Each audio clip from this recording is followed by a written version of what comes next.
Hello, it's Amy at Art Conspiracy, where everybody gets to be part of the action. I'm going to show you today something I think kind of cool.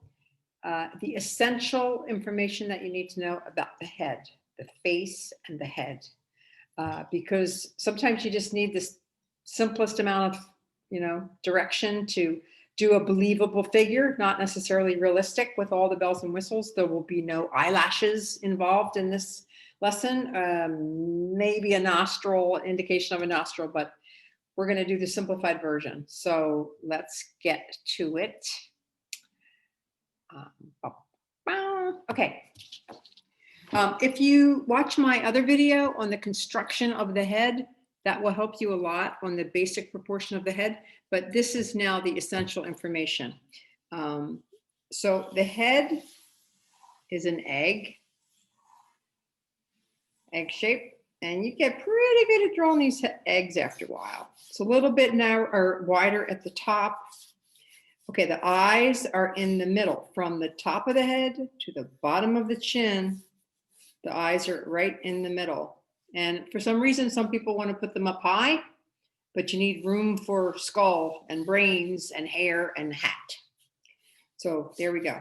And you can see I'm doing this a light line, so it doesn't take up too much attention. And then halfway from the eye to the chin, right here, is the nose.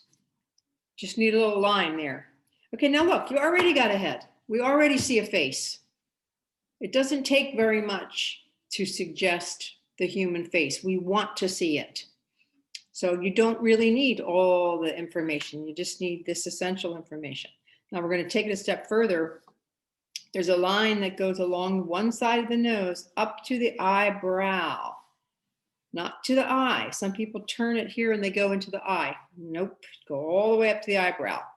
Because your eye sits in the socket. Okay, and it's usually a little bit in shadow. So there we go. That's, again, very essential information. Now, just by virtue of this line, you now have created sort of a light source. This is like a shadow over here. You never want to put another line here on the other side of the nose because it flattens it out. And if anything, you really want to do everything you can to make sure your nose comes forward. You don't want to flatten it. So don't do that second line ever. Okay, so there you go. And then the next thing I want you to know is from the nose to the chin, about a third of the way down, okay, is the parting line of the lips. That's the line between your lips. If you just draw your lips, right? Sometimes you end up with Mr. Potato Head lips. So this makes it look really beautiful and natural, and it's very expressive. This line, this parting line of the lips can be very curvy or sour, or it can really express what you're feeling. Quick little tip here. If you want to do a man, a generic man, do that parting line and just do the shadow under his lip like that, and it'll look masculine. If you want it to look more feminine, then you can add that upper lip. You see that? And you still only need the little shadow underneath to make that lip. That's pretty cool, actually. And I'm talking about a very stereotypical male and female figure. Okay. Now you can fit one eye in between the two. I'm not going to worry about that quite yet. The next actually thing I want you to think about is the ear. Across from the nose, the bottom of the nose is the bottom of the ear. If you have a detached earlobe, like most people, I think it's going to start from a little further up, but end up right at the bottom of the nose. And then from the eyebrow in an arc, you're going to have the top of the ear, and your ear has a flap.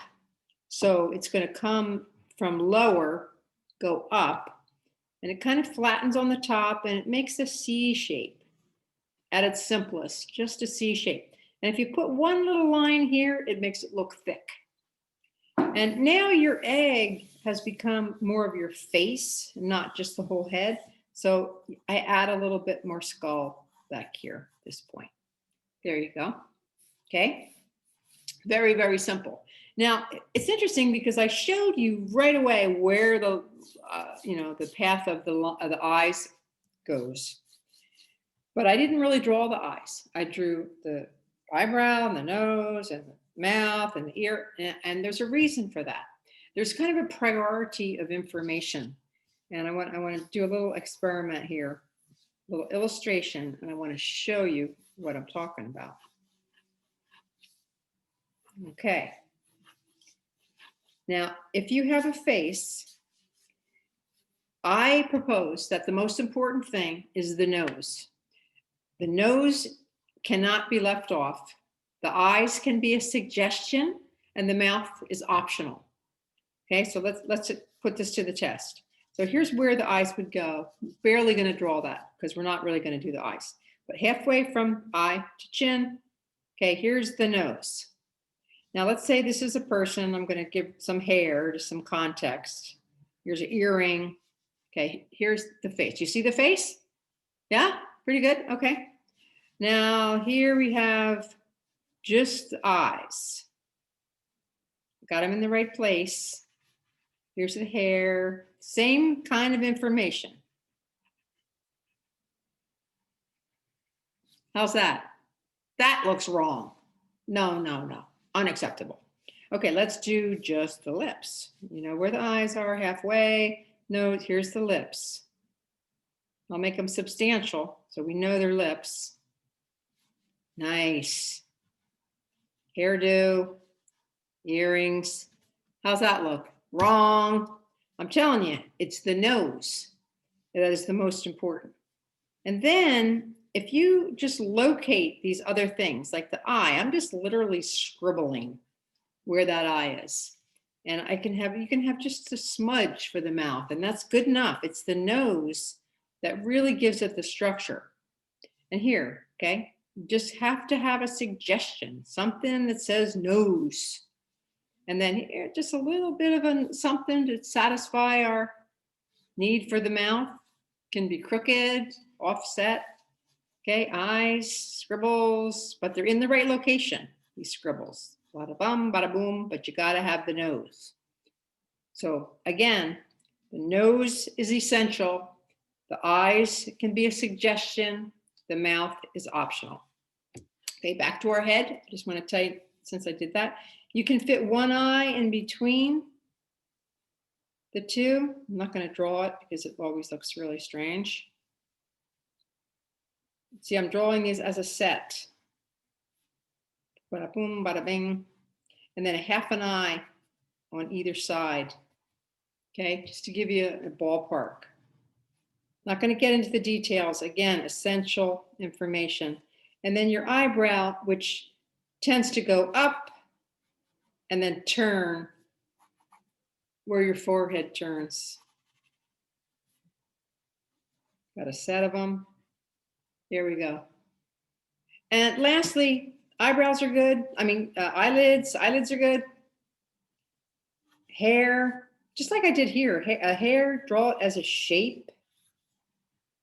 I usually exaggerate the part. Draw it as a shape and then hairiness, hairiness, texture. But you don't want to be able to see through the skull. So shade the hair, even if it's blonde, it's going to have a shadow. And then your neck is going to come, your jaw turns right about in the lip area here. And then your neck comes down from that. A woman is going to be curvy. Man will be straighter. And then put this trapezius muscle behind the neck. And it has the neck come forward, which is really nice. Make this a little darker. There's so much more in terms of just detail and shading and all that stuff that I could tell you, but I'm going to save that for another video, okay? I just wanted to point out the essential information that you need. So even this has more than you need. These are super simple. Again, Got the egg. Where's the eyes? They can be a suggestion if they're in the right place. Got to have that nose, a little smudge of a mouth, maybe an ear. And if you practice, you can suggest ahead with just a little bit of information. And it's a lot of fun too, actually. So that's it.